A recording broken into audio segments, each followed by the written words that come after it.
Given the carnage so far in the Middle East, you might think the last place people might want to travel to right now is Israel itself. But not so. So many Israelis from our area trying to get there to help fight or to be with loved ones. Eyewitness News reporter Josh Einiger talking to people on the plane to Tel Aviv that he flew on. And it's fascinating. It's now early morning here in Tel Aviv, a place that has become quite surreal to travel to for people who are trying to get here, not least of which because the only way you can fly here now is on the national airline El Al. All the other airlines have stopped flying. And those planes are packed. This is what we encountered when we first got to the terminal to take our flight. This was at Newark Airport.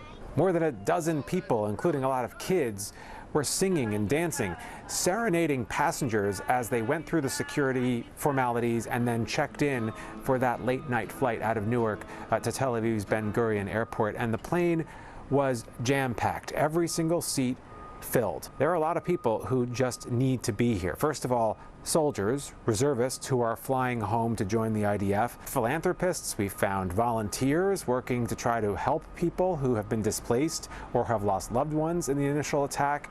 And we found a grandmother from Teaneck, New Jersey. She's got 5 grandkids here. 2 of them are fighting with the IDF right now, and she just could not imagine being apart from her family, even if it meant traveling to a country at war.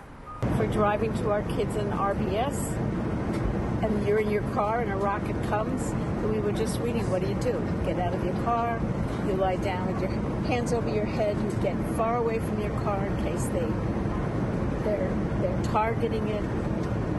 It's your mortality you're talking about. It becomes more surreal when you arrive at Tel Aviv's airport. Every 20 feet or so, there's a sign telling you where to take shelter in the event of a rocket attack on the airport. And then outside, there are lots of people who are massing. A lot of soldiers who are meeting active duty IDF members and joining them, going off to training and then to the fight. There was one person on our flight who was returning home to join the IDF, and he came with countless giant duffel bags filled with tactical Kevlar gear to assist them, because it's much easier to find that material right now in the United States than it is in Israel. And all of this is really the prelude to what a lot of Israelis fear could get even worse. Things are getting more and more tense here in Israel, especially now that the president has come and gone. Israel was unlikely to launch a ground offensive against Hamas with President Biden on Israeli soil. Now he's gone. Israelis across the country are bracing to see what happens next. In Tel Aviv, Josh Einiger, Channel 7, Eyewitness News.